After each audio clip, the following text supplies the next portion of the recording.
Hello everyone, how are you doing today? I hope you are well. I feel very compelled to do this video update today on what is happening in our local real estate markets. I think I need to warn you about what is going on, how our government is responding, and how it might affect you in the future.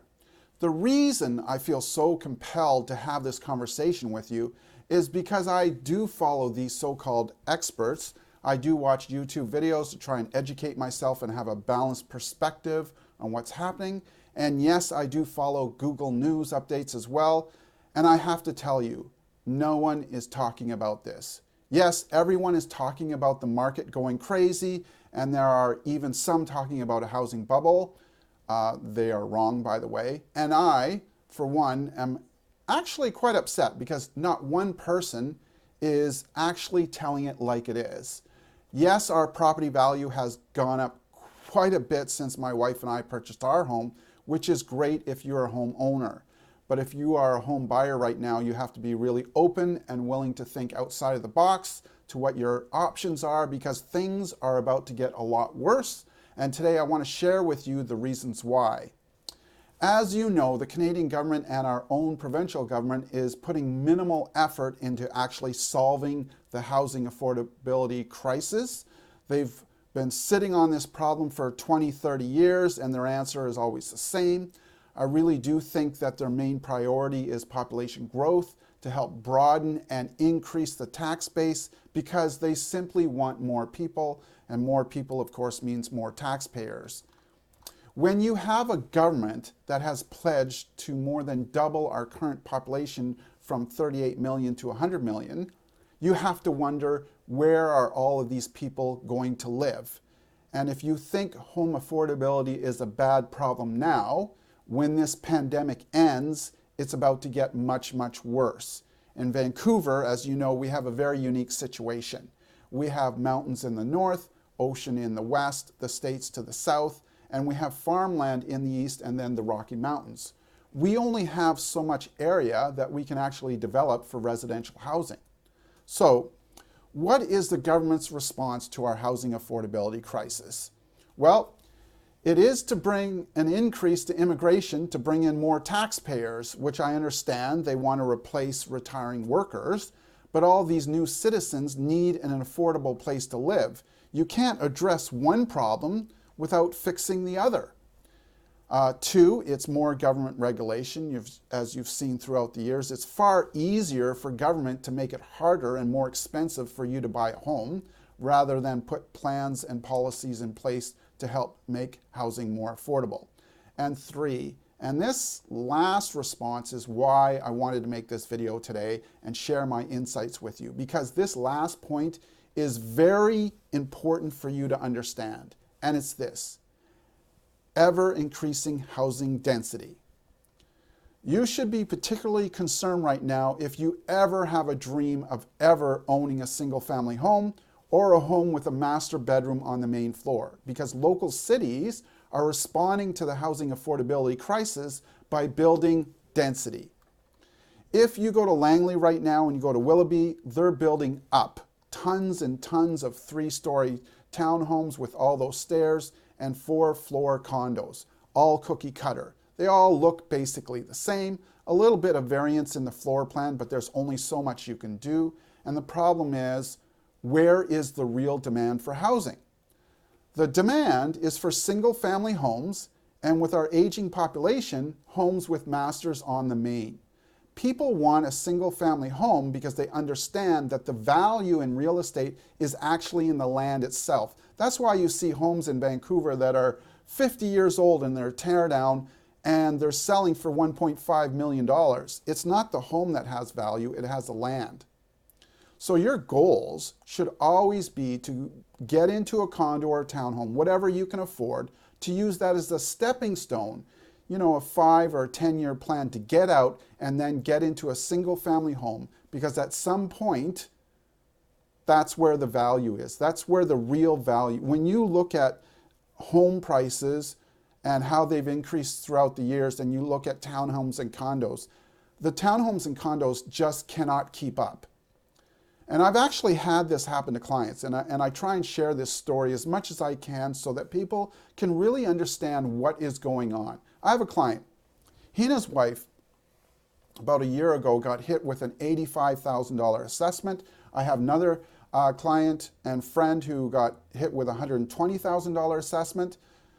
And their townhome strata fees are up over $500. So it's not like strata is not collecting money throughout the months and the years. This is a real issue.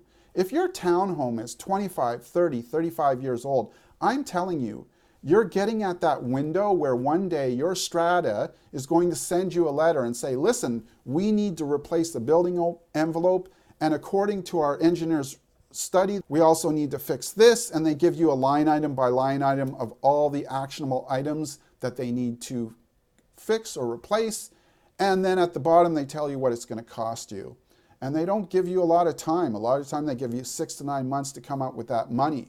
And when you have 10 owners, 20 owners in a complex who cannot afford those repairs, they're all going to want to sell at the same time. And what's going to happen to the value, your equity? And let me tell you, from years and years of experience in the real estate business, the buyer does not want to pay that assessment. That will be coming out of your sale price or out of your equity. So that is something that you really need to think about.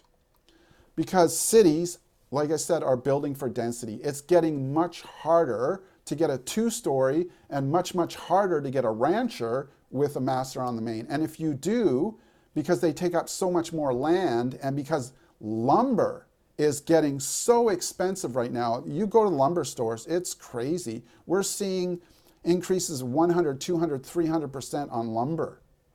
So price of new homes and new townhomes and condos, not only because the land is much more expensive, but the lumber is getting so much more expensive. I actually predicted this over 10 years ago. We now have this shortage of townhomes and single-family homes with masters on the main. The vast majority of homes that have been built for the last 10 years have been built for density. In fact, the average single-family home is now being built on a 4,000 square foot lot. And I have seen homes on lots as small as 3,000 square feet. Who would have ever foreseen single-family homes on a 3,000 square foot lot selling for $1.2 million in Langley? It's crazy. And you know what? This is a very human trait. We can't be too hard on ourselves. We all do this. We put off things until we absolutely need them. We wait for that crisis to happen. We start having problems with mobility and we turn around and we say, okay, I need to buy that home or townhome with the master on the main. But that's not a great strategy right now because those prices are going to exponentially get higher and higher. And if you see mobility being an issue in somebody's, like say you have a father or mother or an aunt or uncle or brother or sister, and you see mobility being an issue in their future, this is something that you need to think about right now. Because last week, a 2-bedroom, 2-bathroom, 26-year-old townhome with a master on the main, it listed for $820,000. That in itself is expensive, but it's sold for $500,000 over asking price. Think about that. We have a 2-bedroom townhome, 26 years old, selling for $1.3 million in Langley. And why is that? Well, the home buyer is desperate for a home with a master on the main because they probably have mobility issues. It's something that you have to really take seriously right now because I'm telling you, developers and municipalities are no longer building affordable housing. They can't keep up with the demand and it is driving up prices and they are building for density. We've had this problem for years and years. There is no housing bubble. Canada is a great place to live. Vancouver is a great place to live within a great country. We have low crime rates when you look across the world. We have low poverty rates when you look across the world. We have free health care. We have tons of land. Canada has a great reputation. So, of course, people are going to want to come here. And of course, real estate is going to become a premium. So as I've said, my belief is that there is no housing bubble, and government response will always be, and always has been, more buyer regulations, tighter restrictions, more taxes to make it harder for you to purchase a home as they bring in all these new people. And they want to make it harder for you to qualify for a mortgage. Basically, that's their strategy. If you think about it, it actually helps them, and it helps to protect banks. But how much does it help the person who wants to purchase a home? Not very much. So, why am I making this video? I really want to be a straight shooter with you.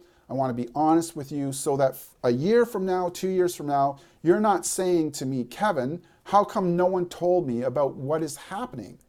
These so-called gurus and so-called experts are not giving you the whole picture, and I don't know why.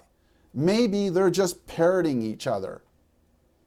As always, I want you to know that I'm here to help you reach your home ownership goals. And please, if you love someone or care about someone that either wants to buy a single family home or a home with a master on the main, please share this video with them. This is really timely advice, and people need to know about the real estate trends and how they are affecting us and how they are affecting home prices. And if you know someone who's renting and they're still sitting on that home ownership fence, I implore you to tell them that they have to get in before it's too late. Pretty soon, all you're going to be able to afford is a box.